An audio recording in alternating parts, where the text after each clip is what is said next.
Aujourd'hui, j'ai eu le plaisir de présider cet événement important qui est couronné par la signature d'un certain nombre de conventions pour employer 6000 Marocaines et Marocains partout dans le pays, aussi bien dans les secteurs des services que l'industrie.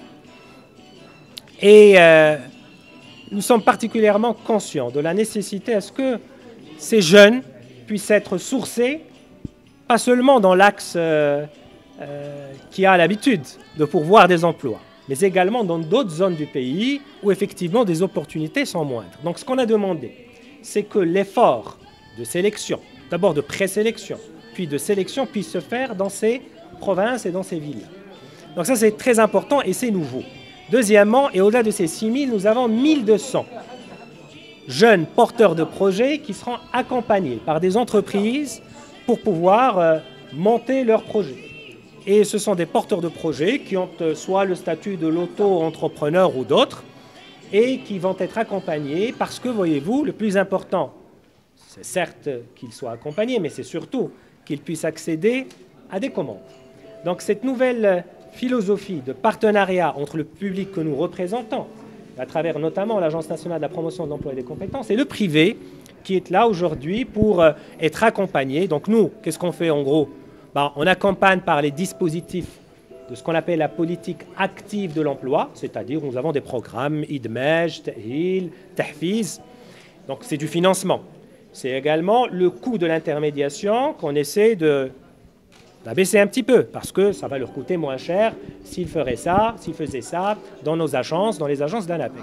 Et l'idée, c'est qu'on puisse, Inch'Allah, être à la hauteur, être proactif et agile et les encourager à ce que, à aller plus loin, soit dans des contrats insertion, c'est-à-dire des emplois sûrs et garantis, donc c'est les 6000 dont je parle, mais également dans de l'amélioration de l'employabilité, c'est-à-dire que les gens accèdent à ce genre, je dirais, d'accompagnement. Le séminaire qu'organise l'Agence nationale de promotion de l'emploi et des compétences aujourd'hui, sous la présidence de notre ministre de tutelle, le ministre de l'inclusion économique, de la petite entreprise, de l'emploi et des compétences, s'inscrit dans le cadre de la mise en œuvre des recommandations du nouveau modèle de développement qui a été préparé et élaboré suite aux instructions de Sa Majesté le Roi, que Dieu l'assiste. Et ça concerne la promotion de l'emploi et des compétences, bien sûr. Nous focalisons l'attention au cours de ce séminaire auquel nous avons invité nos principaux partenaires sur les partenariats publics-privés. Donc, comme vous le savez, ces partenariats, surtout en matière d'emploi, sont incontournables.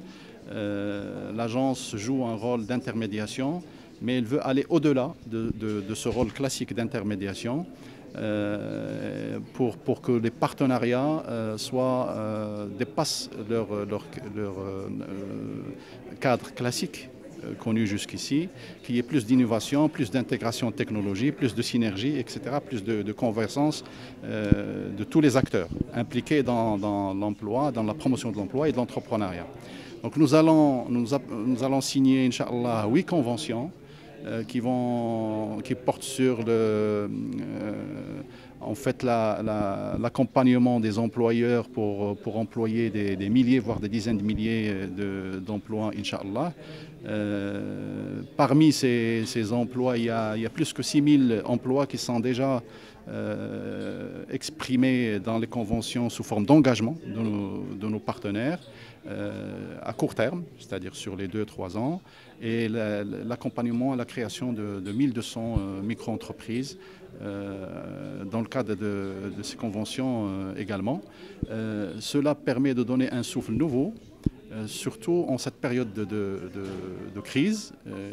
Il y a une reprise économique, mais elle est encore très timide. Donc nous essayons de donner le signal que les partenaires publics-privés, ça va être davantage renforcé, davantage développé, et c'est une composante très essentielle de notre plan d'action stratégique à l'ANAPEC.